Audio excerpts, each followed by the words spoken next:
Bismillah Rahman Rahim. Assalamu alaikum.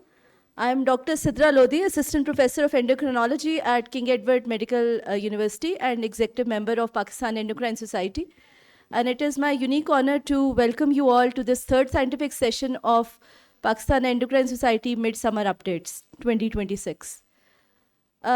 This session is about education and innovation. Human race, human history has gone through three major monumental waves. The first was the agricultural revolution, second was the industrial revolution, and right now we are in the information age. To put it into the words of Alvin Toffler, the illiterate of 21st century are not those who cannot read and write. It is those who are not willing to learn, unlearn, and relearn. So with that, we would start off this very, very exciting session. Our first talk is about CGM versus SMBG versus HbA1c, innovation versus practicality in a resource-limited setting. But before I introduce my speakers, I would like to welcome our chairs for today. First of all, please join your hands in welcoming Dr. Umar Yusuf Raja. He is consultant endocrinologist, head of endocrine department at Shifa International Hospital, and president-elect of Pakistan Endocrine Society. Dr. Umar, please join us on stage. Next, we have Dr. Faisal Masood Qureshi. He is consultant endocrinologist, not just in Multan, but all over South Punjab. He is a big renowned name. He is a fellow of Royal College of Physicians, Edinburgh, as well as American College of Endocrinologists. He is MSc Diabetes and Endocrinology at UK. He is member board of management of Pakistan Endocrine Society and past president of Pakistan chapter of American Association of Clinical Endocrinologists. Please join your hands to welcome Dr. Faisal. So, as I was saying, our first talk is about CGM, SMBG, and HbA1c. And our speaker for today is Dr. Rab Nawaz Khan.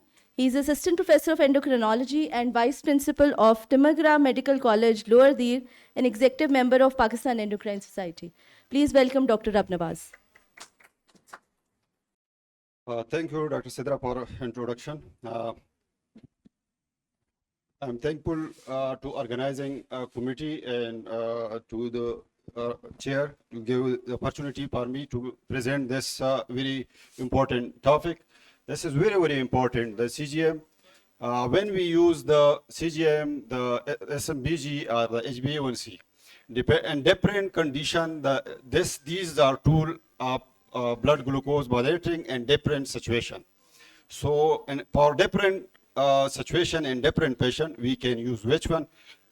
Before starting my presentation, I just want to discuss a few cases regarding the use and indication of these tools.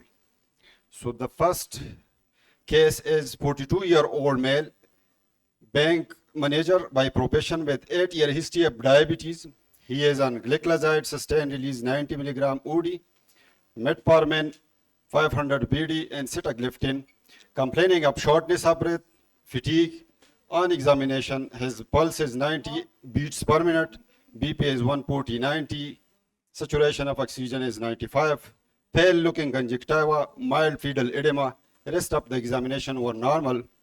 The RBS is 234, the creatinine is 2.1, the HbA1c is 7.7, electrolytes normal. The urine albumin to creat ratio is 388. So based on this data, is this patient is well controlled or not controlled? And any colleagues from the audience? Any colleagues? This patient is, with the HbA1c is 8, so 7, sorry, 7. So this patient is well controlled or not? Any colleagues?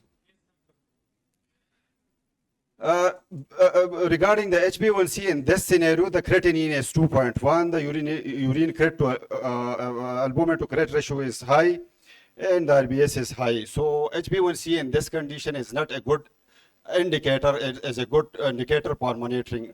We cannot say that the patient is controlled or not. For this patient, we can either use SMBG or the continuous blood glucose monitoring. And this, there are two drawbacks because the patient has pale-looking conjunctiva and the patient is also uremic. So the HbA1c in this case is not a good monitoring tool. Second scenario is a 23-year-old female, 5-year history of type 1 diabetes. Her husband is farmer by profession. He is on glargine 26 unit at night, regular insulin 16 unit before each meal. She had 2 DKA in the last 1 year due to poor compliance. History of recurrent attack of hypoglycemia. Now she has gestational amenorrhea from the last 2 months. HbA1c is 9. So what will be the management plan for this patient in terms of glycemic control? Yes, CGM, but if you look to the socioeconomic history, the patient is very, very poor. The patient can report this CGM. Indication of CGM is there, but due to poor socioeconomic history, the patient will not report the CGM. So the next, what will be the management tool in this case? SMBG, yes, good. So this patient, we advise the SMBG, but again, due to poor compliance and due to unavailability of insulin in certain area and resource constrained population, even this patient came after 1 year, 1 month or 2 months with the single reading of blood sugar that not as a good as this patient is type 1 with the gestational diabetes.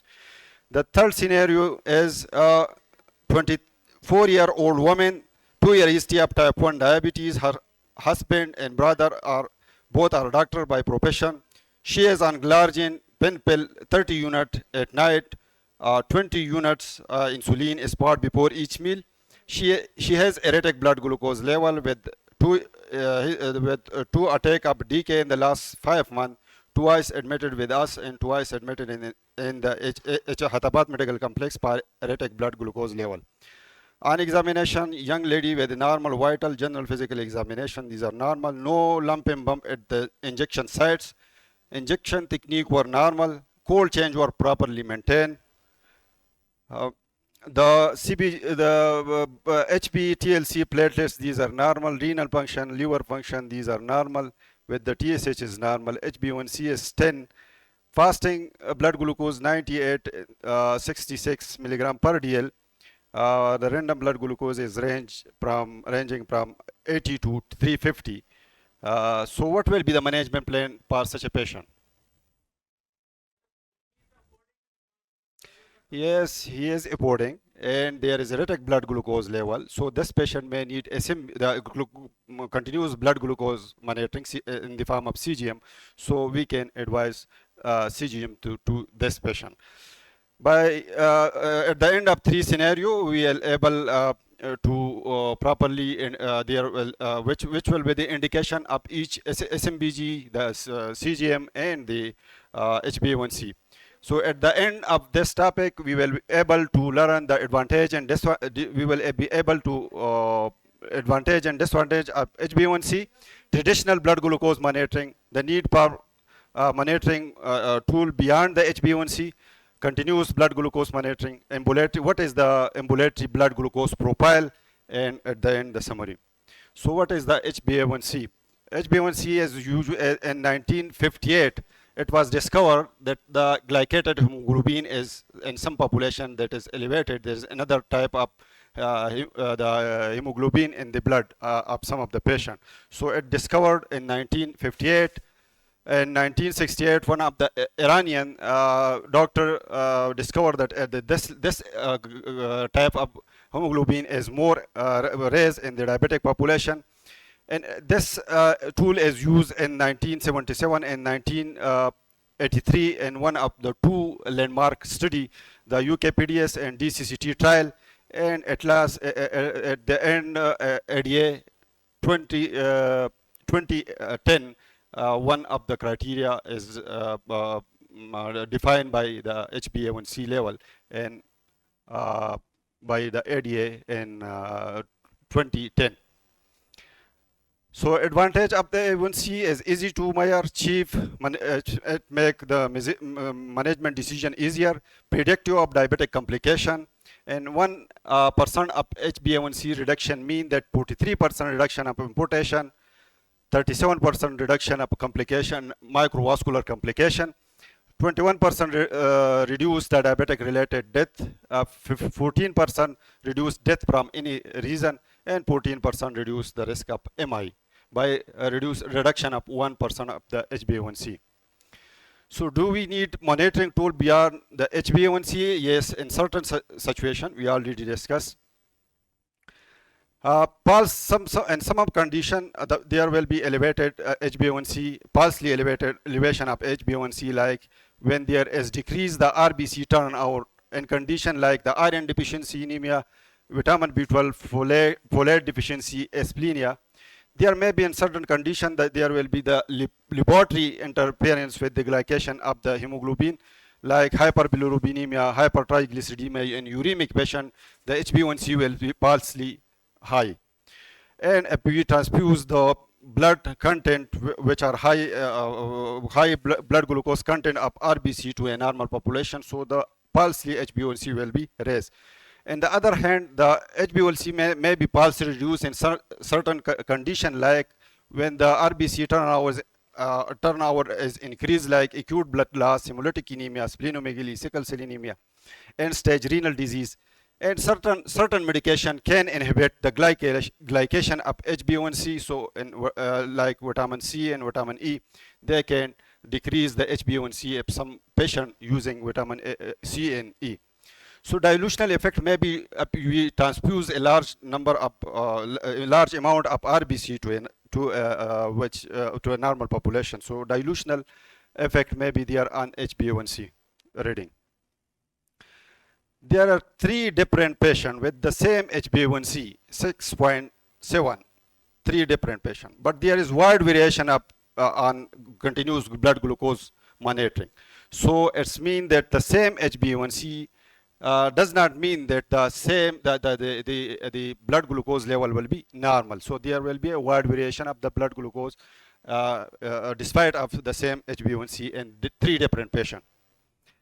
Like the other patient with the HbA1c 7, but time and range, we will discuss the time and range and the continuous blood glucose monitoring.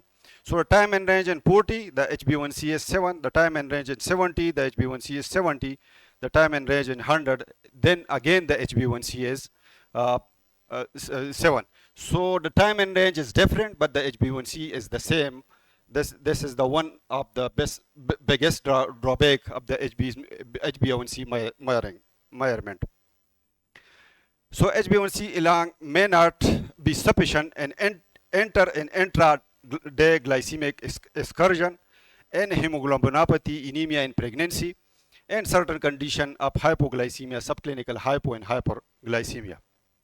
So again, the difference between the CGM and traditional blood glucose monitoring, the CGM is quite, quite expensive, and a lot of education is required for its application.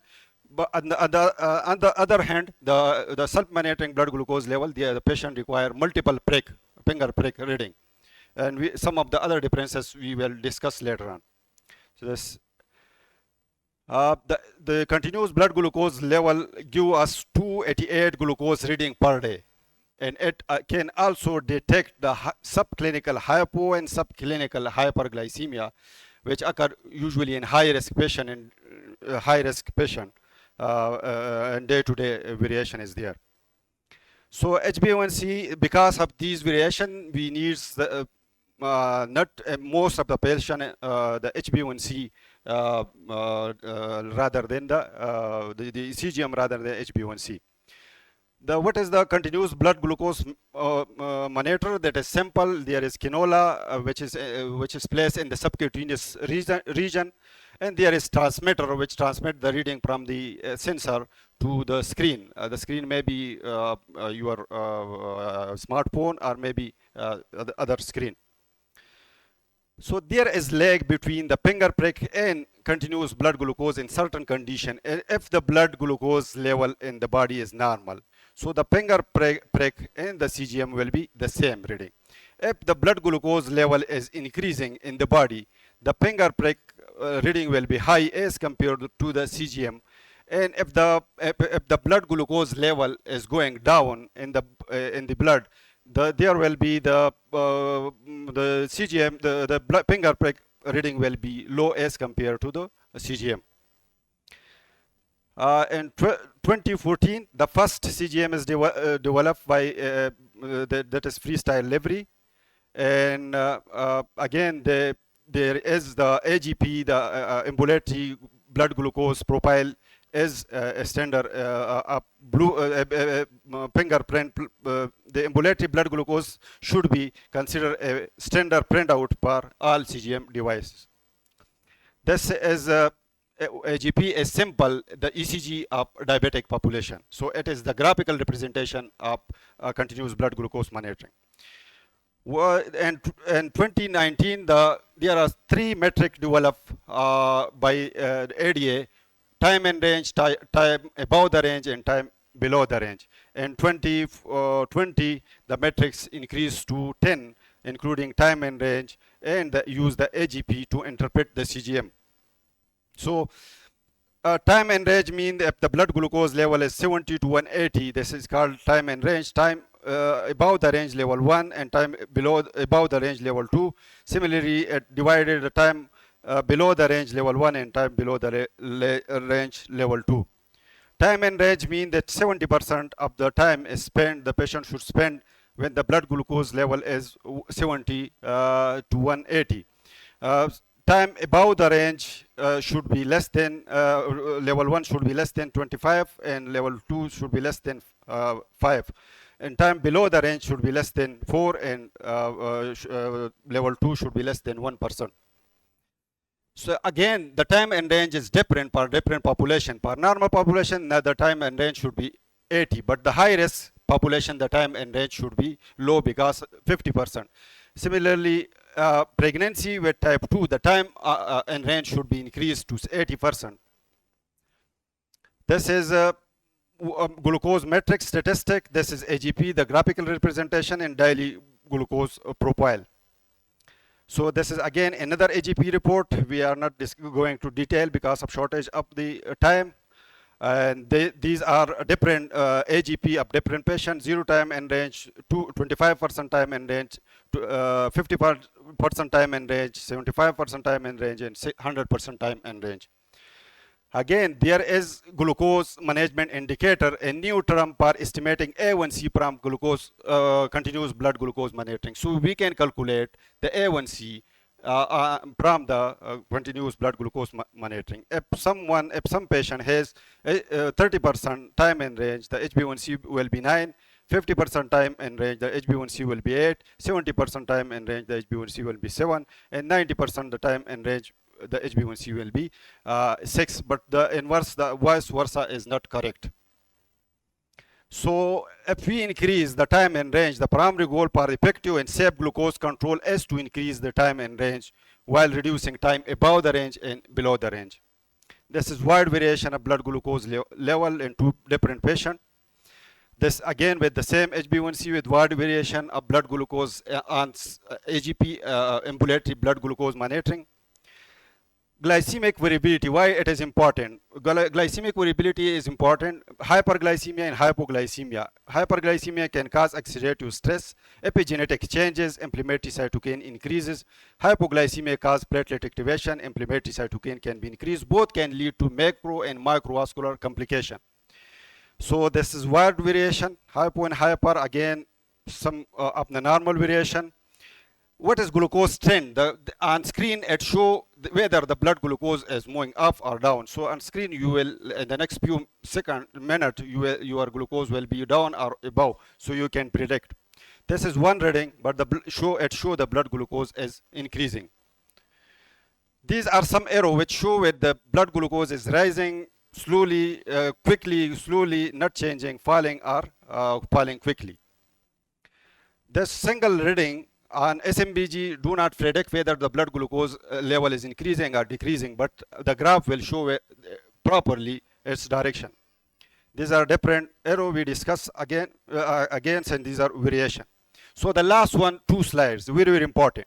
If we go back to DCCT trial, per time and range per intensive group were 52%, with conventional group was 31%. So time and range 32%, and those developing retinopathy versus time and range 34%, and do not developing retinopathy. And time and range was 32% in those developing microalbuminuria versus those which are not developing microalbuminuria. What's mean? It's mean that if we increase its time and range by 10%, we can decrease the carotid intermedia thickening by 6.4%. We can decrease the microalbuminuria by 40%, and we can decrease the retinopathy by 64%. So it is time to move forward to the CGM era, and this is the first the library is available, library 2, and this EOCheck links is available.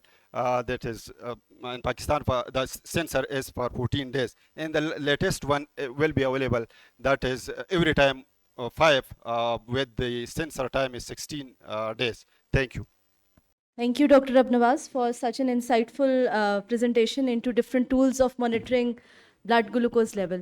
We all agree that it is important, and as you have very nicely pointed out, every diagnostic tool, every modality has its role. Nothing is obsolete just because we have new tools available to us. We just have to pick and choose which patient requires which.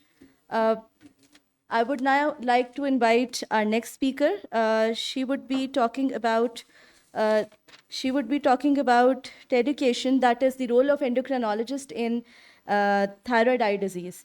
Please join your hands in welcoming Dr. Sadia Salman. She is Associate Professor and Head of Endocrinology Department at Allama Iqbal Medical College, Fatma Jinnah Medical University, I'm sorry.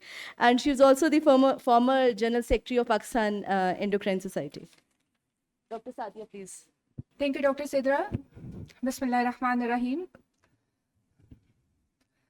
So the thyroid eye disease, it starts in the orbit, but the management starts in an endocrine clinic. And the role of endocrinologists in the management of thyroid eye disease is very, very important. These are my learning objectives. So this is a scenario: a 45-year-old woman treated with radioactive iodine for Graves' disease 5 years ago, presented with 6 months of progressive left eye protrusion and intermittent vertical diplopia. Because she has taken a definite treatment for hyperthyroidism, now she is hypothyroid and she is on thyroxine 100 microgram OD. So what is your diagnosis?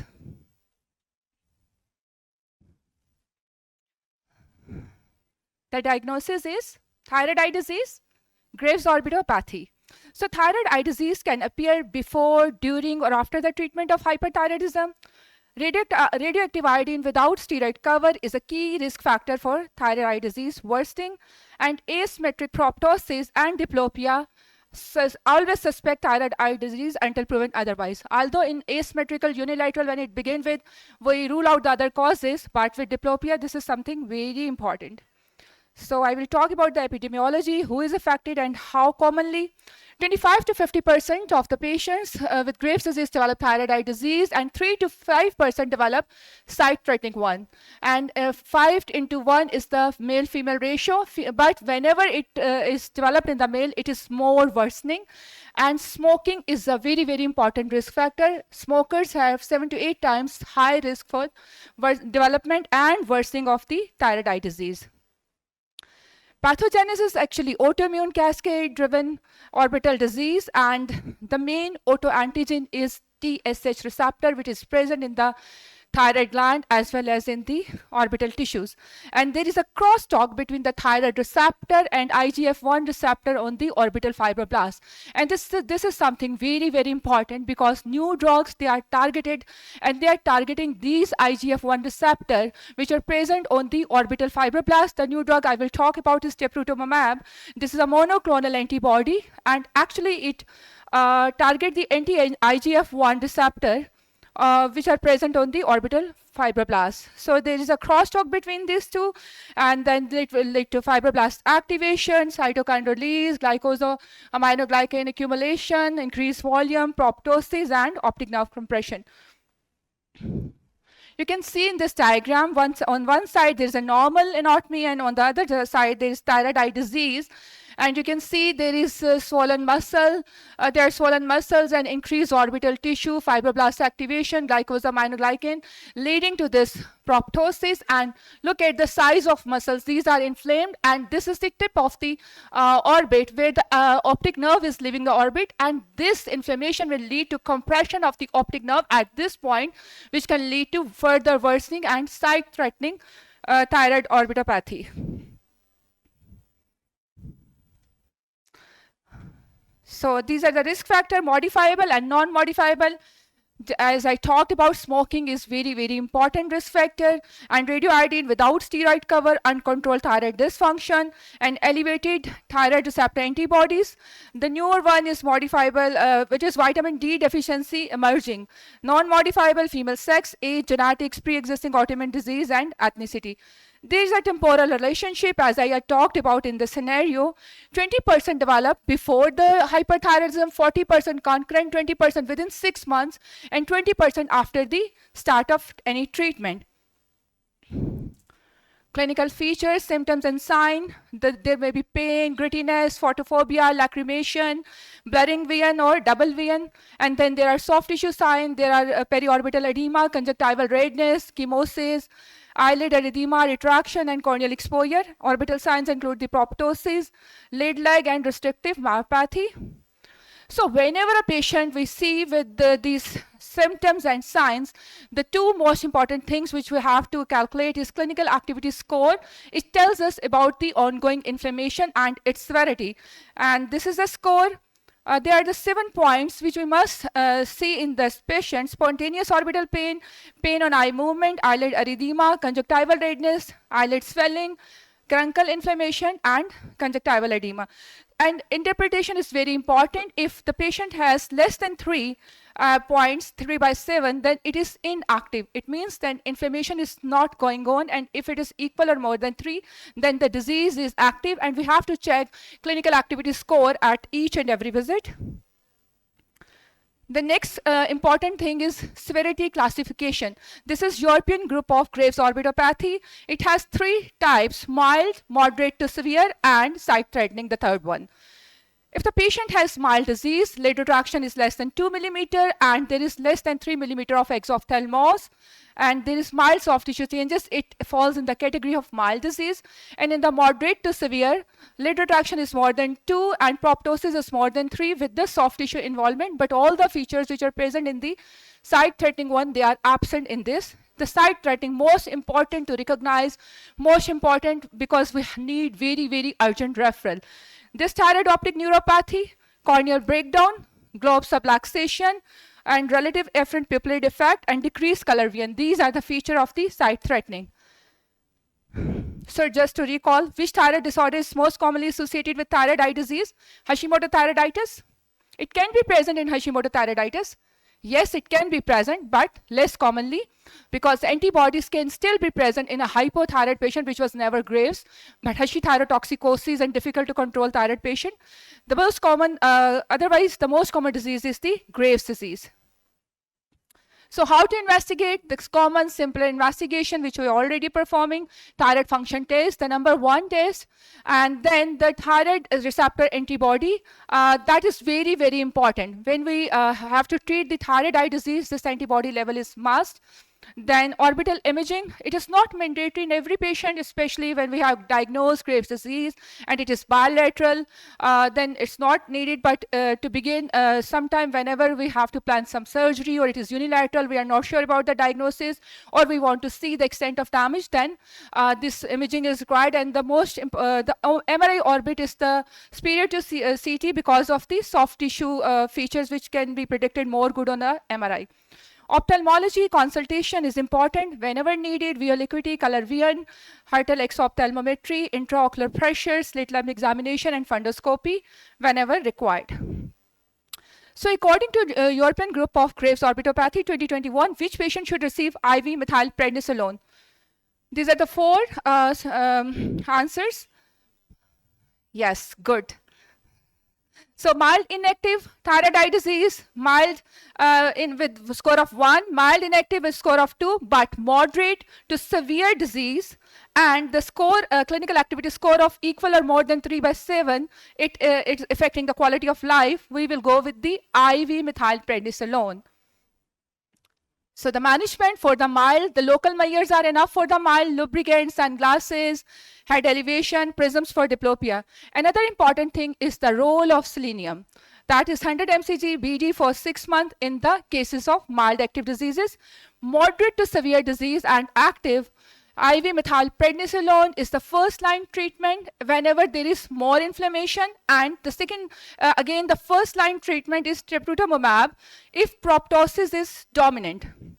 But it is not available in all the countries, but this is a targeted therapy and it will specifically target these IGF-1 receptor on the fibroblast. If the patient has site-threatening one, admit the same day and methylprednisolone 1 gram IV daily for 3 days, and we will see for the response. So these are about the selenium. Selenium 100 mcg twice a day for 6 months for mild active thyroid eye disease of short duration. Evidence, it was the study which was Marco Kokai, NEJM 2011, it was published. The selenium improved the quality of life of the patient and reduced activity versus placebo, and 61% improvement versus 36% in the placebo, and baseline selenium is inversely correlated with the clinical activity score change. Not beneficial in severe or inactive disease. So we have not studied it beyond 6 months. Toxicity can be there. So the studies are available till the 6 months, and especially it is important in the selenium depleted areas like the Pakistan. In the moderate to severe thyroid eye disease, as I talked about, the methylprednisolone is the first line therapy, and the dose is 4.5 gram. That is the preferred dose over the 3 months. We start with 0.5 gram IV once weekly for 6 weeks, and for the next 6 weeks, we give 0.25 gram. And this is a complete 12-week treatment. Pre-treatment checks, which are mandatory, LFTs, and all the other side effects of steroid which patient can have, we should monitor those, and monitoring during treatment is required. Drug-induced liver injury and the other things, blood pressure, diabetes, no alcohol during the course. The second first-line agent is teprotumumab. It is a targeted therapy, and it is especially important in the reduction of proptosis. Rather, it is the only drug which have reduced the proptosis. 70 to 80% proptosis response rate and minus 3.3 millimeter of mean proptosis reduction. But it is given in the form of infusion. It is not available in every country, and it is 8 infusion over 21 weeks. Side effects are hearing loss, tinnitus, hyperglycemia, IBD exacerbation, and it is contraindicated in pregnancy. Other biological which are available are rituximab and tocilizumab, but they are the second-line drugs. If the methylprednisolone or teprotumumab either contraindicated or not responding, then these are the drugs which we can use. Mycophenolate mofetil and orbital radiotherapy, they are adjunct to IV glucocorticoids whenever needed, whenever the patients are not responding and we want to add something. So this is a patient which has active moderate to severe thyroid eye disease with a clinical activity score of 5/7 and proptosis of 24 millimeter. So what can be the best first-line treatment? So it is always C. Okay. IV methylprednisolone or teprotumumab if it is available and if proptosis is more dominant as compared to inflammation. So what is the endocrinologist's role? achieve euthyroid status as early as possible. We don't need hypothyroidism. It will again worsen the condition. So hyperthyroidism should be treated and we should move into the euthyroid status as quickly as possible. We have to monitor the TRAB, thyroid receptor antibodies at the baseline, and then after 6 months and before giving a definite therapy and before stopping the treatment. Because if the TRAB is persistent and it is on the higher side, it is rising, it is not declining, it means that patient is not going to recover. The other things are radioactive iodine and steroid prophylaxis whenever you plan a radioactive iodine, in mild cases if you plan. Smoking cessation and other things, multidisciplinary team coordination. So antithyroid drugs are the first line choice for the treatment of hyperthyroidism in the patient of thyroid eye disease. Because there's no risk of thyroid eye disease worsening, it can be used during active disease and we buy time for the thyroid disease to stabilize. Consideration 50% relapse after withdrawal and long-term treatment is required. So they are actually have immunomodulatory properties. So TRAB level is decreased while the patient is on anti-thyroid drugs. And there is whenever the thyroid is not active and it is becoming, they make the silent thyroid disease activity to the silence mode. So the autoantigen presentation, that is TSH receptor, that will be low. So thyroid receptor antibodies level will be decreased and it will improve the thyroid eye disease as well. So which intervention has the strongest evidence for prevention of the thyroid eye disease program? C. It's not C this time. Okay. So this is B. So it's very, very important. Patient को cigarette बंद कर देना चाहिए. Sight-threatening thyroid eye disease. Very important. A thyroid eye disease patient develops sudden color vision loss. Most appropriate next step will be same day urgent ophthalmological referral for dysthyroid optic neuropathy. These are the feature we must know. Decreased visual acuity, loss of color vision, visual field defects, and relative afferent pupillary defect, severe corneal exposure, globe subluxation. So these are all we should know because this the urgent referral required at this time. Otherwise, we will lose the vision of the patient. That is actually the patient which has very, very much swollen muscles and the optic nerve is compressed at the level of apex of the orbit. And patient has developed this thyroid optic neuropathy. So the steps are IV methylprednisolone 1 gram daily for 3 days, then reassess, reevaluate, not improving, go for orbital decompression surgeries. Improving, you can go with the 2 weeks for, we may reduce the dose of steroids. But in the meantime, whenever we see patient is deteriorating or patient is not responding, go for the urgent decompression. Prognosis, this is actually the Rundle's curve. This is something very important. The progressive phase, 0 to 18 months, the disease will progress. There will be the worsening, there will be the progressive inflammation, but there is a plateau phase which can last for a month. The disease is not getting more worse. It is now stopped. But then regression phase, the disease activity inflammation will be stopped and the soft tissue improvement will there, but proptosis and muscle dysfunction will persist. Then we can make the residual deficit persistent, then we can go for the rehabilitative surgery. The poor prognostic factors are very important, and there's active smoker, older age, male sex, high TRABs, and delayed treatment. So these are the recent advances. Okay, 2 minutes left. Lincitinib, and this is the oral IGF-1 receptor inhibitor. Veligrotug, this is the subcutaneous anti-IGF-1 receptor. Then iscalimab, batoclimab, and these are the subcutaneous teprotumumab. These are further trials going on. These are the new horizon TSH peptide vaccine, small molecule TSH receptor antagonist, drug, CAR therapy, and obviously epigenetic modules, which are now being studied in every disease. So RAI in the patient with mild active thyroid eye disease, which statement is correct? Okay, 4, okay. So again, C. Okay, so whenever you plan a definite treatment in a patient with mild thyroid eye disease, always give a oral steroid course of steroids for 3 months. So diagnose Graves' disease accurately, screen all patients with Graves' disease for thyroid eye disease at each visit. Alert all patients with Graves' disease to the risk of thyroid eye disease. Alert and prevent thyroid eye disease development progression, like stop smoking and other things. And refer to a specialist clinic early whenever there are signs of sight-threatening thyroid eye disease. So these, my presentation was from the, all from the guidelines, European Group of Graves Orbitopathy and ATA guidelines. So classify thyroid eye disease, clinical activity scoring should be checked at every visit, selenium for mild active thyroid disease, IV methylprednisolone for moderate to severe active disease, and teprotumumab again when for the moderate to severe disease when proptosis is dominant and inflammation is less if it is available. Euthyroidism, it is a core management goal. As early as possible we should achieve this, and rehabilitative surgeries only once the disease is inactive. So this is the take home message. Thyroid eye disease is autoimmune, and classify before treating mild, selenium, moderate, IV glucocorticoid plus minus teprotumumab, and site-threatening emergency referral is required. Endocrinologist's first line goal is to achieve euthyroidism, TRAB monitoring, IV glucocorticoids, and multidisciplinary team. Smoking cessation is must. Whenever you plan radioactive iodine in mild disease, go for a course of 3 months course of steroids. You should know the red flags, and teprotumumab is a target and it is transforming outcome, and it is the first effective treatment for proptosis. These are my references, and diagnose early and manage according to the guidelines so you can prevent the VN of your patient. Thank you.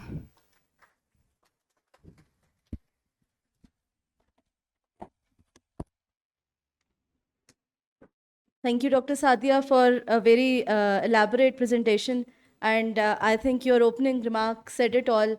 It starts in the orbit, but the management starts in the endocrinologist clinic. And I think very, very important message that you have given, that we need to classify both in terms of inflammation, because then obviously we are looking for anti-inflammatory drugs, and also for severity, because then we are looking to preserve the site immediately. I think a very exciting presentation, and a lot of it on the horizon. If there are any questions for our speakers today, Dr. Rabnawaz, Dr. Sadia, please display the QR code. If there are any questions, we will be taking it at the end of the session. Right now, we will be moving on with the session, and please display the QR code. Yes, this is the QR code for question and answers. If you have any questions, please scan the code and type in your questions for our speakers. So next up, we are going to talk about liver in the metabolic disease. The talk is on MASLD and MASH, the epidemic, the metabolic liver excess. And Dr. Hafiza Naz will be speaking to us about it. She is Assistant Professor of Endocrinology and Head of Sakina Institute of Diabetes and Endocrinology Research at Shalamar Hospital, Lahore, and she is the Executive Member of Pakistan Endocrine Society. The stage is all yours, Dr. Hafiza. Assalamu alaikum. I am Dr. Hafiza Naz. Thank you so much for inviting Pakistan Endocrine Society organizing team and the scientific team for this talk. I'm happy for two reasons. First, I'm honored to be presenting in front of all the seniors. And second, I am so happy to see this podium. First time in my life where I can see the audience and the audience can see me. So thank you for covering the outliers for this type of data, Dr. Tahir. So let's begin. So this is the topic of my talk, tackling the MASLD and MASH epidemic. And I hope कि कुछ लोग बड़े surprise होंगे इस topic को endocrine conference के अंदर देखकर, probably. Because the question, the presentation is about one question. क्या ज़ियाबतीस की वजह से लिवर बीमार होता है या लिवर की वजह से डायबिटीज़ होती है? So probably at the end of my presentation, we'll be, having the answer to this question as well. So before I begin, I would like to ask all of you to raise hands to how many of you routinely do the FIB-4 scoring in your clinics in diabetes? Few, great, good. I was expecting. So how many of you discuss the liver health in your diabetic clinics? Great, great. So very encouraging to see hands in the air. So this is exactly the talk is about. So we see the liver every day. You all manage the diabetes, in your diabetic clinics, the HbA1cs, the retina, the foot, and simultaneously the hearts as well. But liver, you're seeing as ALT, as fatty liver ultrasounds daily in your clinics. But what to do with it was not structured before recently. So that is going to I'm going to change all of this. So first of all, let me show you my data from my clinic. This is the last year's data. We saw 9,682. Thank you. We saw 9,682 unique patients last year. 6,883 of them were type 2 diabetics, which is around 71% as expected in the population as well. 66% were females. We are female dominant clinic. 54 years was the mean age. So if you look at the adiposity matrix, so average BMI of our patient was 28.6. And so 87% of our patients were well above the cutoff, Asian cutoff of 23 for adiposity. If you look at the mean waist circumference of our patient, 105 was the average waist of our patient, so which is well above the cutoff as well. So 93.6% of our females were well above the cutoff for Southeast Asian adiposity meter. So if you look at the glycemia and the liver enzyme signals, the first HbA1c the patient presented were average mean HbA1c was 9.4, so poorly controlled the first HbA1cs. By the end of the year, repeated HbA1c average was 8.13, improved but not so good still. Only 25% of our patients had an HbA1c of less than 7, and so if you look at the ALT tested, we tested only 36% of the patient for ALT. So, and out of those we tested, almost half of them came out raised with a raised number. So this is how your clinics look like as well. ये सिर्फ मेरा clinic नहीं है, ये आप लोगों का clinic है. You're seeing these sort of patients every day in your clinics. And all of these patients are high risk for developing MESILT and MASH. So first, to clear the nomenclature as well, there was a bit of confusion between क्या कहना है, NAFLD कहना है या MESILT कहना है, NASH कहना है या MASH कहना है. So after 2023 Delphi consensus, the NAFLD has changed to MESILT. Now it's officially MESILT. And NASH has changed to MASH. So you all should know that. So क्यों ये change आया? Because non-alcoholic was a diagnosis of exclusion. So by saying non-alcoholic, you're ruling out a disease. But by saying a MESILT, you are basically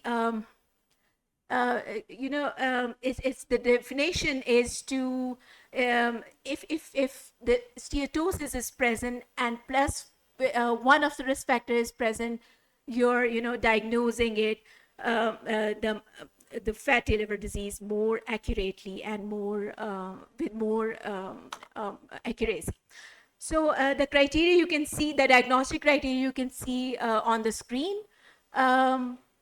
If the fatty liver is present or steatotic liver disease is present with one or more cardiometabolic risk factors, which include, if you can see, overweight, obesity, BMI of more than 23, pre-diabetes or type 2 diabetes, hypertension, elevated TGs, low HDL, cholesterol. So which means that every type 2 diabetic patient in our clinic is at risk of developing MESILT or MASH. So what is the scale of the problem globally? On the other side of the slide, you can see that globally there are 38% patients, people affected with MESILT, so which is projected to raise by more than 55% in by 2040, and more than 70% of the type 2 diabetics are at risk of developing MESL. So, and out of them, 35% or more will develop MASH, and 1 in 5 can go up to develop a cirrhosis or HCC. So, liver is basically not beginning or a manifestation. It's not a single disease. By saying MESL or MASH is not a diagnosis, it's basically a symptom of whole the spectrum. So if you can see in this slide, the liver lies in the middle, and there are 5 components: adipose tissue, gut microbe, kidney, heart, brain with the adipokines. They have a bidirectional, connection with the liver. So this disease is the spectrum of all of this. So which I will, emphasize more on kidney and gut microbe in the next slides, because they are more related with our, the way we treat the patients, and the drugs we use. So this is the disease spectrum. So it goes from steatosis, from F0 to M1 MASH, fibrosis, cirrhosis, and then HCC. So if you look at the pathophysiological cascade, single villain से start होता है, जो हम सबको पता है, which is the insulin resistance. करती क्या insulin resistant free fatty acid efflux करेगी portal vein के अंदर, which in turn activates the another villain, which is SREBP1C, which increases the lipid accumulation, initiates the steatosis cascade, and this lipotoxicity then increases the endoplasmic reticulum stress, which increases the which activates the Kupffer cells and the hepatic satellite cells, which causes the fibrosis. So this is a whole cascade. But इस mechanistic slide से मैं आपको दिखाना ये चाहती थी, इसमें बहुत सारे points वो हैं जो उन drugs के mechanisms of action है जो आप daily अपने diabetic clinics के अंदर use कर रहे हैं, which are SGLT2 inhibitors, which are GLP-1 receptor analogs, and pioglitazones. Yes. So we are treating the disease, but we are not just categorizing it. So if you look at the prognostic facts of this disease, MASH or MESLD, 7 years is the average time per fibrosis stage progression, and 20 to 30% of the steatosis cases progresses to MASH over time. 1 in 5 diabetics will develop, cirrhosis from MESLD. 43% increase in MESLD has, if the patient has a fatty liver or a MESL or a MASH, it has a 43% increased cardiovascular risk and 2 to 4 times higher HCC risk in type 2 diabetics, even without cirrhosis. So coming to gut-liver axis. So how many of you can say yes to the gut microbe is related to if you will develop fatty liver or not? कोई pathogenic role है, do you think, gut microbiota का? So yes, there was a very brilliant study published in 2026 which showed, which was done in mice. There were sterile mice which do not have gut microbiota, and the other mice were the regular bred mice which have the regular microbiota. So they fed both the groups with the same pathogenic diet. So the mice with no microbiota or sterile mice, they go on to develop steatosis, but they didn't develop cirrhosis. The other group did develop cirrhosis. So that was a link which was found, and now we know that this gut microbiota is the causative agent in causing MESLD and MASH. So many of the mechanisms are listed in the 4 of the mechanisms are listed in the in this slide as a finding. The tight junctions, they get disrupted, which leads to LPS translocation, to portal vein, which increases the Kupffer cell activation. And one of the fourth one I will emphasize on is the TMAO dietary excess, basically. The last one, TMAO dietary excess. So ये क्या है? Basically choline derivatives जो हमारी diet के अंदर हैं, it act basically ये liver के अंदर जाके TMAO के अंदर कन्वर्ट हो जाते हैं, which is one of the main pathogenetic factors in development of fibrosis in these patients. So kidney liver axis is very important because many of the patients, even in our cohort, 10% of the patient जिनमें हमने ALT raise देखा, उनके अंदर 10% of the patient they had the increased creatinine level as well, so they had the kidney involvement as well. So there's the data shows that 40% higher long-term risk at developing CKD in patient with MESLT. So which causative agents could be hepatokines, which comes from which causes the renal IR and tubular inflammation, lipotoxicity, which comes from free fatty acid efflux from the liver, and they cause the mitochondrial activation and renal fibrosis, and there are systemic inflammation. So one more important thing is the shared genetics as well. So if you look at the last box, shared genetics, PNLA3 and HSD17 beta 3, these are the two genes which are mostly increase in expression in Southeast Asian population. So we are genetically at risk of developing steatohepatitis, MESLT, and MASH more than the rest of the world. So let's begin with the case, last 5 minutes. 47-year-old female, housewife, type 2 diabetic for last 9 years. So very common patient in your clinics. So HbA1c is 9.1. She's taking metformin plus glimepiride. Hypertension के लिए amlodipine ले रही हैं. BMI is 28.4. Waist is 105. ALT is 62. AST is 48. Platelet is 178. Never had an ultrasound liver done. Liver disease never discussed in last 9 years of diabetes follow-up. What do you do next? FIB4 formula इसलिए लिखा हुआ था कि आप calculate करें. So this is the right option. So FIB4 को calculate करना बड़ा आसान है. आपको सिर्फ तीन चीज़ें चाहिए. एक एज पेशेंट की जो मैंने आपको बता दी है. आपने ऑर्डर करना है AST, वैसे ये हुआ हुआ है, इसमें 62 है. प्लेटलेट्स चाहिए आपको जो आपने इसमें पुट कर देना, दिस इज 178. सो इसमें नोट करने वाली बात यह है कि ALT खाली लिवर का सरोगेट मार्कर नहीं है. So you have to calculate in order to categorise the patient कि कौन रिस्क पर है कौन नहीं. You have to calculate the FIB4 score.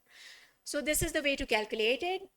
Patient का FIB4 score मैं आपको बताती हूँ. So what is the non-invasive testing pathway ADA 2025 जो recommend करता है? So last year ADA categorized all of the disease for us. So it says tier 1 में आप FIB4 calculate करें, which is what I shown you. Age into this is the formula, and even you can अगर आप अपने उसके अंदर Google के ऊपर आप you can find the formula, just put in the values and it will calculate it for you. So less than 1.3 is low risk, and उसको कुछ भी नहीं करना, रीअश्योर करना है. 1 to 2 years में तो रिपीट करेंगे. 1.3 to 2.6 ये वाले जो लोग हैं ये आपकी तवज्जो के मोहताज हैं, एंड इनको आपने tier 2 के अंदर लेके जाना है. जो लास्ट कैटेगरी हाई रिस्क उनको वैसे आपने हेपेटोलॉजी भेज देना है, हेपेटोलॉजिस्ट के पास. एंडोक्राइन क्लिनिक या प्राइमरी केयर में आप ना रखें बेशक. सो tier 2 VCT उसको आप स्कैन करेंगे, जिसको फाइब्रोस्कैन बोलते हैं, एंड फाइब्रोस्कैन के ऊपर लिवर स्टिफनेस मेजरमेंट कहते हैं, LSM, and if it is less than 8 kilopascals it rules out the advanced fibrosis. If it is between 8 to 12 ये intermediate category है, इसमें आप gastroenterology को on board लेंगे, and here is where which is clinically significant, and here we can यहाँ पे आप अपना difference make कर सकते हैं by adding the drugs which can reverse the MASH. And more than 12 kilopascals ये advanced fibrosis है, इसमें most of the MASH वाली जो drugs हैं वो contraindicated होंगे, as I will show you. अगर आप मेरे वाले कोहॉर्ट के ऊपर अप्लाई करें इसी क्राइटेरिया को, एडीए के क्राइटेरिया को, तो 87% जो है बीएमआई क्राइटेरिया मीट करता है। तो वो जो हाई रिस्क कैटेगरी मैंने आपको दिखा दी, तो 87% दे वर हाई रिस्क, एंड सारे टाइप 2 डायबिटिक्स थे। 40 तकरीबन इसको अगर लें कि वो कहते हैं 70% ऑफ द टाइप 2 डायबिटिक्स जो है वो लिवर डिजीज़ उनके अंदर होगी। तो मैंने लास्ट ईयर में देखे हैं जी 6000 के करीब मरीज, उनमें से 4800 देख उसके मुताबिक कैलकुलेट होता है कि 4800 patients they carry the estimated muscle burden. So this is what we are looking at. This is what we need to do in order to tackle this epidemic. So our patient had FIB4 of 1.6. ये किस category में आता है? Intermediate. बिल्कुल सही. So this is clinically significant. She is high risk for MASH. So करना क्या है? 4 simple steps. Number 1, prioritize GLP-1 receptor agonist for diabetes management. क्या फ़ायदा होगा? ग्लाइसीमिया भी बेहतर हो जाएगा और मैश भी बेहतर हो जाएगा. सेकेंड, एड रेसमेट्रोम, लेकिन ये तकरीबन आप पहले 6 महीने साल GLP-1 के ऊपर स्टेबल करें and then add a resmetirom and optimisation if the fibrosis persist. इसमें हेपेटोलॉजी को आपने ऑन बोर्ड लेना है by the guidelines. So lifestyle foundation step 3 most important है. हम हमेशा शायद कहते हैं, शायद जितना भी एम्फोसाइज किया जाए कम है, 7 to 10% of the weight loss even steatohepatitis को रिवर्स कर सकता है. So do remember this. So Mediterranean life dietary pattern बड़ा ही अच्छा उसके अंदर डेटा शो कर रहा है, बहुत अच्छा फ़ायदा करता है. मेडिटेरेनियन आप कह तो देते हैं पेशेंट्स को, लेकिन वो पाकिस्तानी ज़ुबान में अगर तर्जुमा करें तो इसका मतलब क्या है कि दालें ज़्यादा खानी है और सब्जियां ज़्यादा खानी है, रेड मीट कम खाना है. ठीक है. एनुअल LSM मॉनिटरिंग करेंगे by your FibroScan, and do not forget to add EGFR and urine ACR, because वो जो हेपेटोरीनल हमारा जो डुअल रिस्क है या पाथवे जो मैंने आपको शो किया.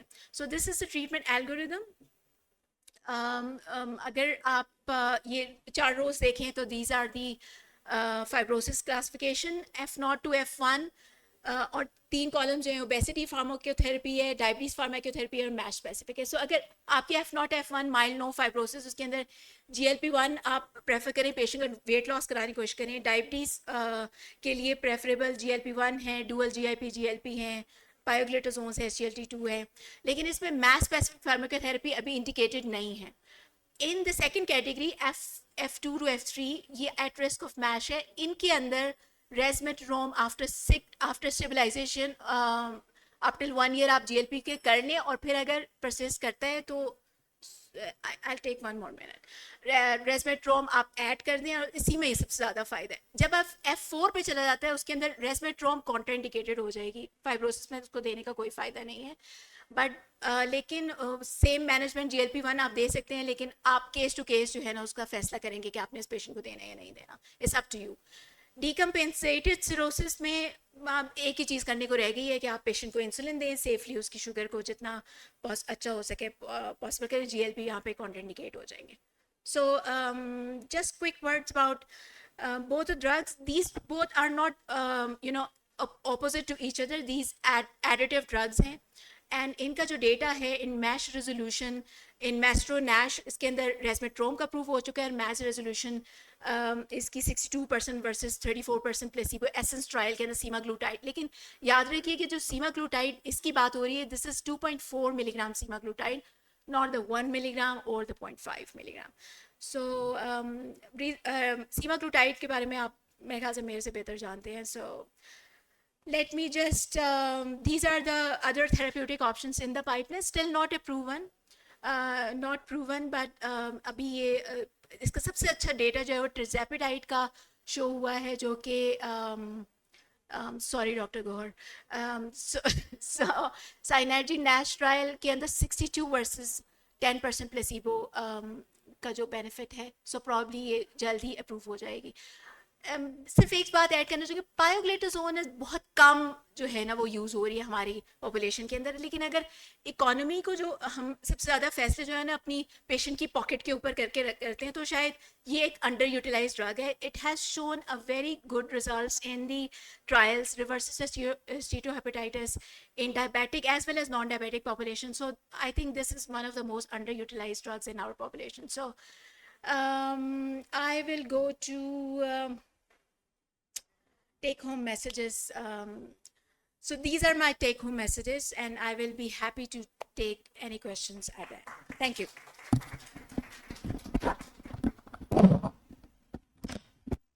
Thank you, Dr. Hafiza, for such an elaborate presentation on the epidemic of MESILD and MASH. Our patients are, can we have the QR code? Thank you. If there are any questions for the speakers, the QR code is up there.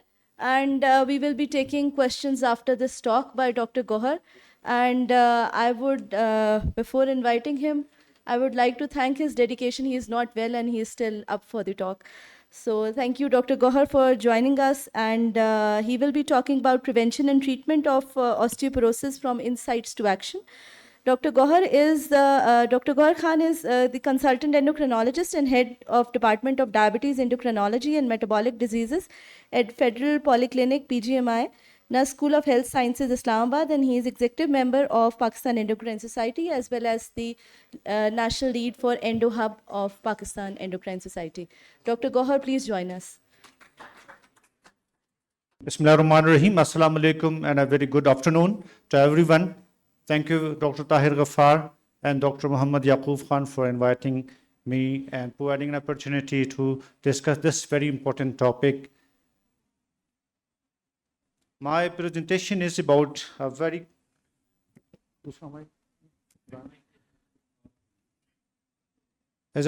important prevalent condition that is one of the most underconsidered, underdiagnosed, mostly inadequately treated and sometimes wrongly treated conditions. And that is osteoporosis. Insight to action, prevention and treatment of osteoporosis. This is a very lengthy topic. I will try to, by the end of the session, the participant will be able to recognize the magnitude of osteoporosis both globally and nationally, identify the patient as high risk and very high risk of fracture, apply evidence-based prevention therapies, and select appropriate therapy, pharmacotherapy, drug holidays, durations, understand sequencing of anabolic therapy and anti-resorptive therapies, and also sequencing of therapy. That is important. Sequence of therapy, and translate guidelines into clinical practice. So it's really a condition which needs to be considered, and if we consider, then we can diagnose earlier, and prevention is the key. And before that, even making the bone stronger in the earliest stages of life, that is to develop the complications of osteoporosis.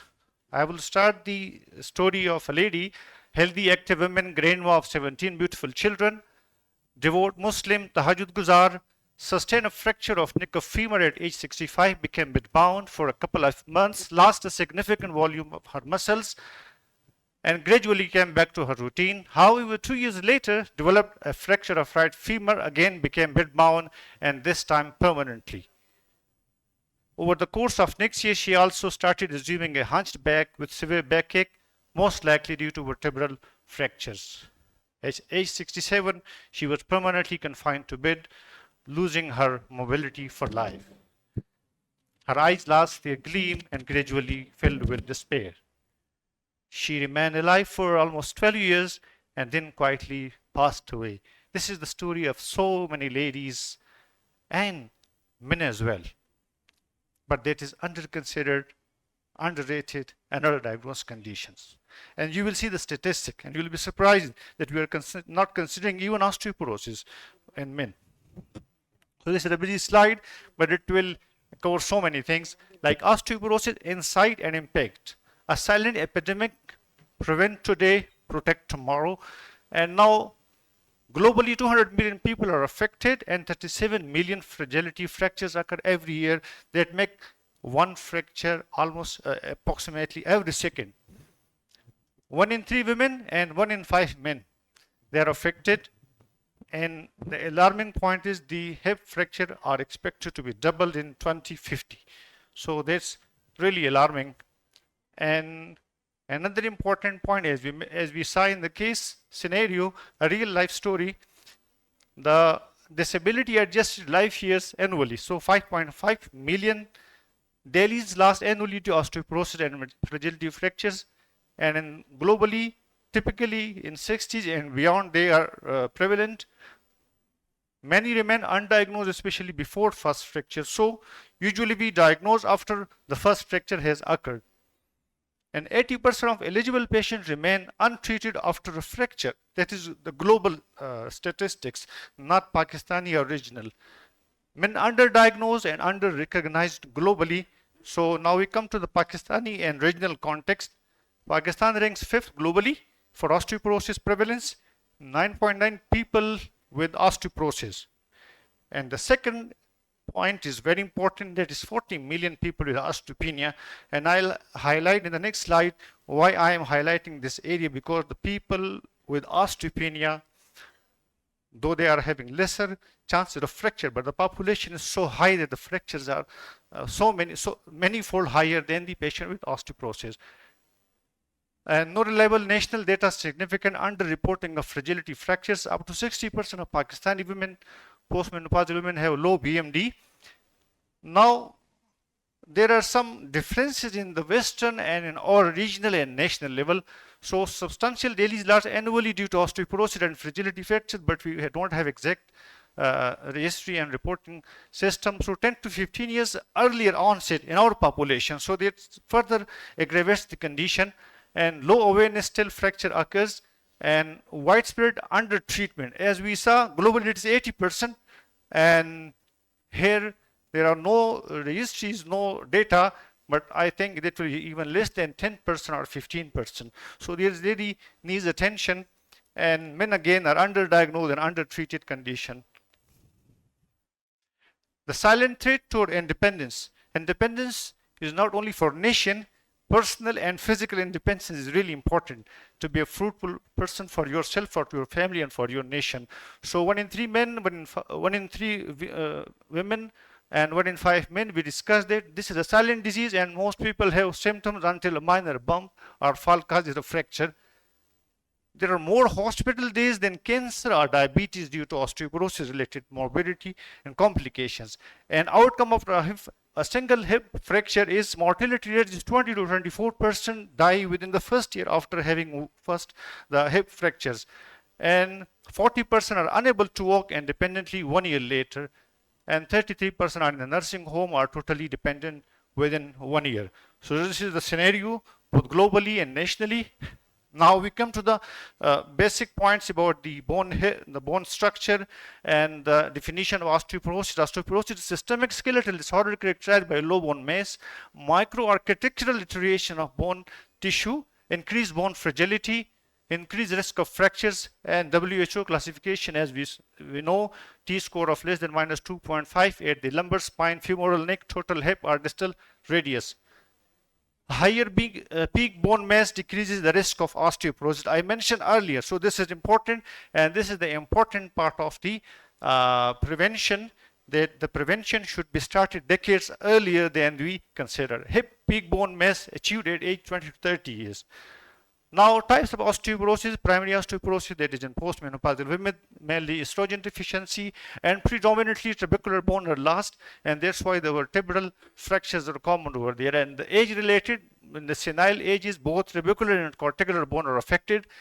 And one important point, diagnosing osteoporosis, always consider to rule out secondary causes of osteoporosis, where the management will further strengthen the bone and decrease further loss of the bone.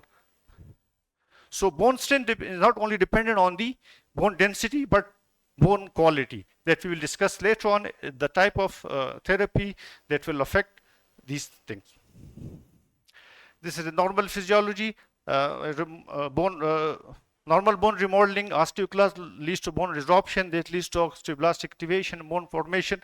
Normally, the bone formation and bone resorption is having a balance towards bone health, but when there are osteoporosis, increased resorption leads to increased resorption as compared to formation. As a result, there are microarchitectural deteriorations and fragility fractures. This is again the same picture, beautifully elaborating the bone remodeling. This is the normal bone density versus osteoporosis, and this is the grading and severity of osteoporosis: normal bone, osteopenia, osteoporosis, severe osteoporosis. Few definitions or technical points which we will discuss in the coming slides. Fracture, fragility fracture result from low energy trauma or mechanical force that would not ordinarily cause a fracture. जैसे एक healthy बंदा है वो अगर गिर जाए तो किसी बंदे की हड्डी नहीं टूटती, but if somebody has a fracture, then we should be considering and we should be diagnosing osteoporosis. These fractures are the main clinical consequences of osteoporosis, although they may occur in postmenopausal women even in the absence of osteoporosis. So, and that is because we usually diagnose osteoporosis by the bone density, but bone quality is equally important. Now, these are the areas which are affected mainly by the osteoporosis: the spine, hip, distal forearm, proximal humerus. Other fragility fracture sites include the pelvis, ribs, and proximal tibia. Hip and vertebral and spine fractures are considered the most serious fragility fractures. This is the point I highlighted in the first. More fractures occur in the T-score of -1 to -2.5. This is osteopenia, but the number of fractures are more in this area, though the fracture chances are more in the T-score of -2.5, because there are large number of population in this area. Now we are going to identify people who are at risk and whom to screen for osteoporosis. The mandatory screen is for all women above 65 and men above 70. But postmenopausal women and men above 50 to 69, they should also be screened if you are having other risk factors, previous fractures, high risk medications, smoking, low BMD. And as I mentioned, you should always be trying to rule out and look for the secondary causes of osteoporosis, like previous low trauma fracture, vertebral arrest, hip, pelvis, and steroid use, which is very much prevalent in our setup. Like in the form of Hakimi, homeopathic, even herbal medication, they are having steroids and they are giving for different conditions. So you should be also considering the bone health. And the premature menopause, hypogonadism, early menopause, and hyperthyroidism, chronic diseases like diabetes, rheumatoid arthritis, celiac disease, malabsorptions, immobility. There are so many other factors. This slide is really important. Like diabetes is a disease of fragile bone, not simply low bone density. And it affects both the bone density and quality of the bone, both type 1 and type 2. So approach to patient on steroid, glucocorticoids, prednisolone 2.5 or more per day are equivalent for 3 months or more, should undergo a fracture assessment. And oral or IV bisphosphonate, high and very high risk patient require prompt anti-osteoporosis therapy with anabolic agents preferred for very high risk individuals, because the bone loss is more rapid in the earlier phase of starting steroid therapy. So this is usually considered physiological glucocorticoid replacement and renal insufficiency. It is not an indication for prophylactic bisphosphonate therapy or anti-osteoporotic therapy. Bone protective treatment should be guided by the patient's overall fracture risk, BMD, and presence of fragility fractures, though they should be supplemented with calcium and vitamin D and muscle strengthening exercise, and all these should be there, which has a very good role in the muscle and bone health and maintaining balance. This slide is a busy slide, but it will make the whole thing clear. And it is a Frax tool, there is a Frax Plus tool as well, but that is paid application. I don't have that, and that has covered the limitation of the Frax score. So we will discuss this. It is hip fracture and major osteoporotic fractures are assessed. The risk of these areas are assessed after assessing the risk factors through this calculator.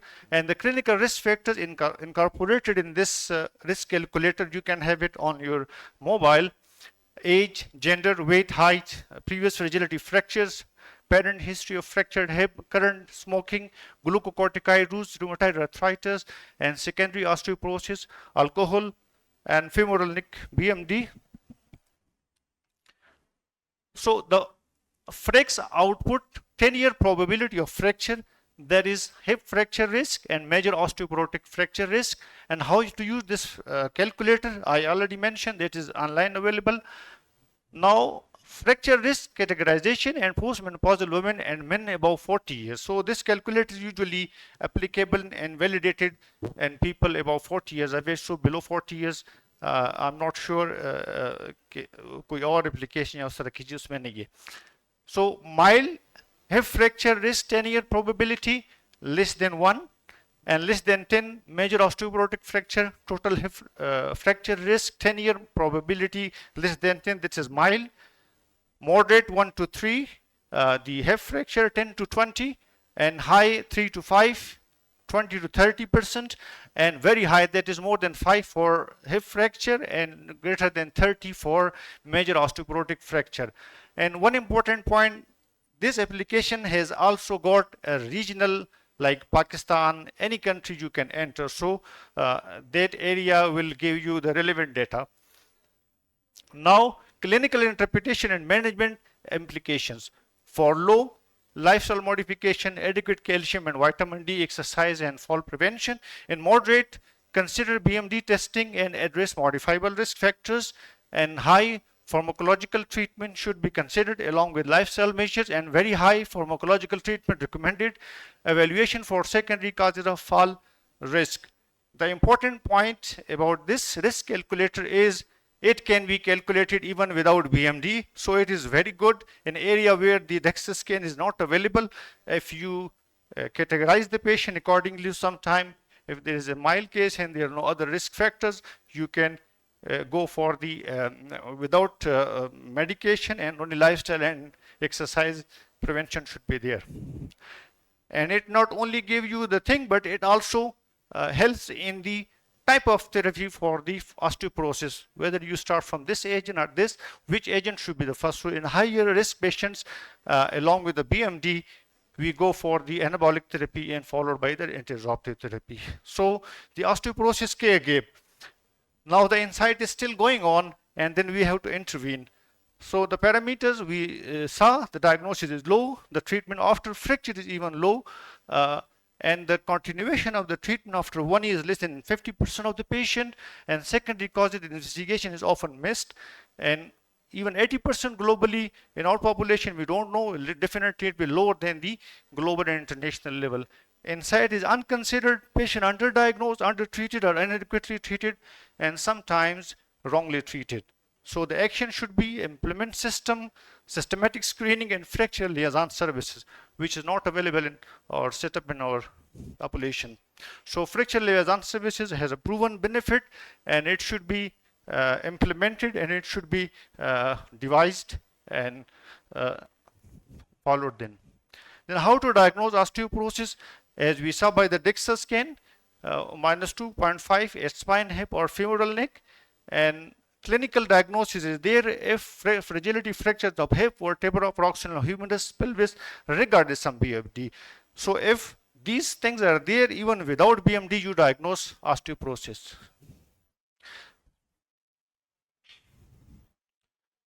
Now already we have mentioned all these things.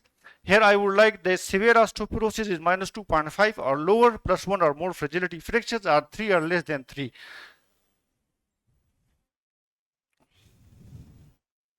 So now we move toward the prevention across the lifespan, building strong bones early, as I mentioned, in the 20s and 30s, determinant genetics, calcium, vitamin D, exercise, hormonal health. Prevention starts decades before fracture occurs. So this is very important. Stop the first fracture.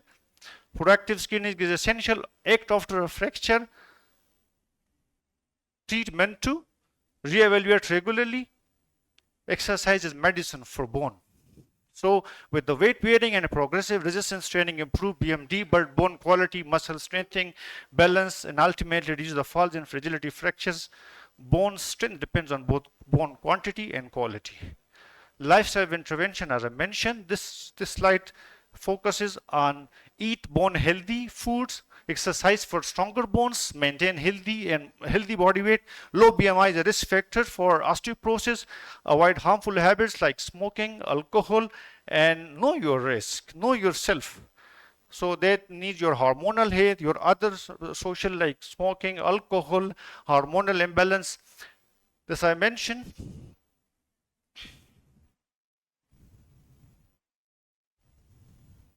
So prevention of fall is really important. Intrinsic vision, hearing, imbalance, neuropathies, extrinsic environmental, lighting, shoes, avoid slippery floor, rugs and carpets and all the things, calcium supplements. Pharmacotherapy, major classes, anti-resorptive agents and anabolic agents. So bisphosphonate, denosumab and SERMs, anabolic is teriparatide, beloperatide and romosumab.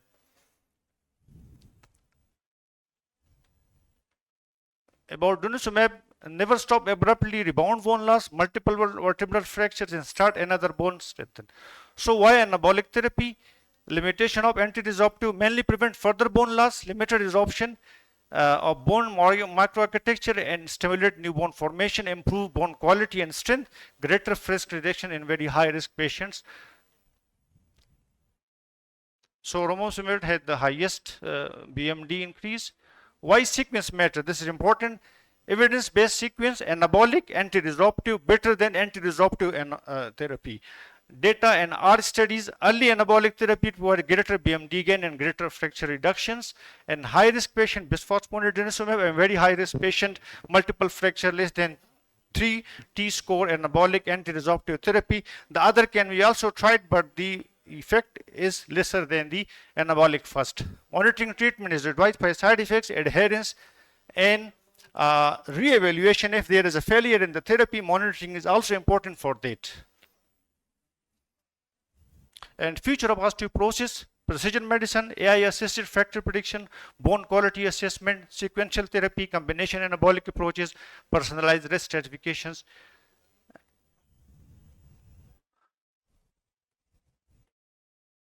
So the fracture liaison services prevent the first fracture and never miss the second one. Insight to action, turning evidence into fracture prevention. I discussed already, so thank you very much. Any questions?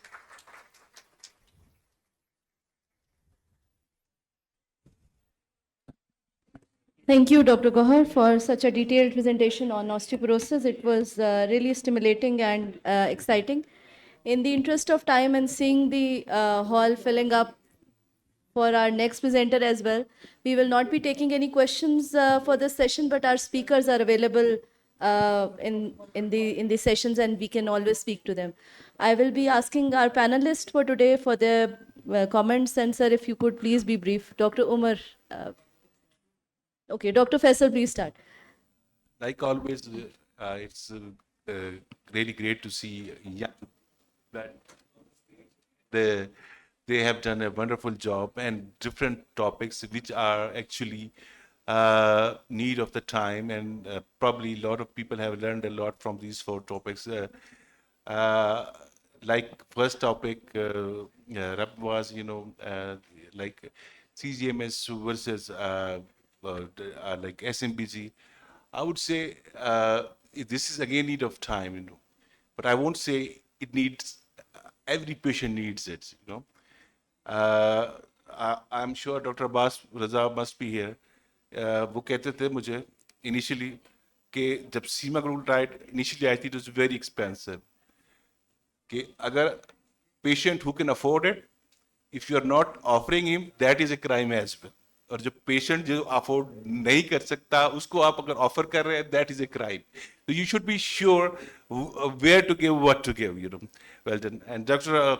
Hafiza, lovely talk on MASH, and we all know we are sitting on the tip of the iceberg that can burst anytime, lovely talk. And again, Dr. Sadia, like always, brilliant job with the thyroid eye diseases.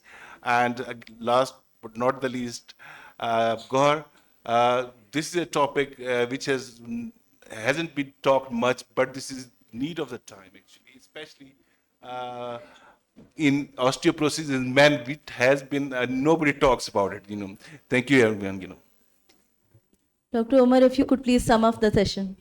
सो मैं जो हूँ वो और ताहिर मुझे देख रहा है 4 presentations 4 comments that's it ठीक है ना नंबर 1 रब Nawaz excellent talk but and I feel it should not be HbA1c versus CGMS, it should be CGMS and HbA1c चीज़ें 2 डिफरेंट जो है ना प्रोफाइल देखते हैं सो हैंड बाय हैंड चलना चाहिए the other thing is a lot of CGMS or companies are going to launch CGMS तो हाल का डाटा इतना अच्छा नहीं है so we need to be quite careful कि डाटा कैसा है for Sadia again good talk I think practicality में and I have given sometimes after methylprednisolone it's actually the rituximab हमारे यहाँ मोस्टली वही अवेलेबल है विद गुड रिजल्ट रituximab आनी नहीं है इतनी महंगी है हमारे पास है so IV methylprednisolone and then Usama को माइक्रोफेनोलेट पसंद है मैं रituximab पर भी जाता हूँ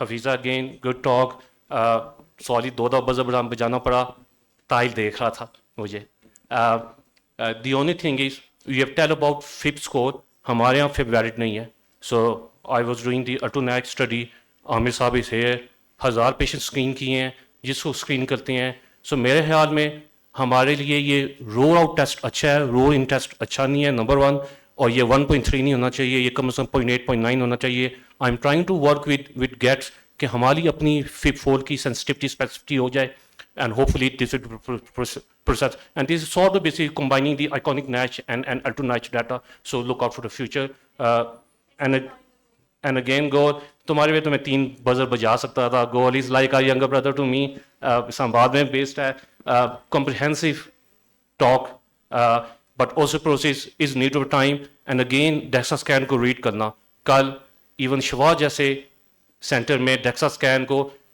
so basically someone came with a hip fracture they have only done the forearm DEXA scan completely useless and spine no hip fracture apparently plan इतना 2 out of 3 हो तो हम कर सकते हैं so जहाँ पे शिफा जैसे सेंटर में ये मसला हो तो बाकी में तो बड़ा मसला हो सकता है तो DEXA scan को इंटरप्रेट करना is quite important so anyway excellent talks congratulations and thank you very much Thank you, sir.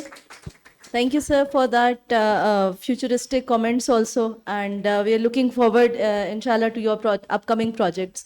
I'm very grateful to Dr. Tahir and Dr. Yaqub for giving me this opportunity to represent Pakistan Endocrine Society.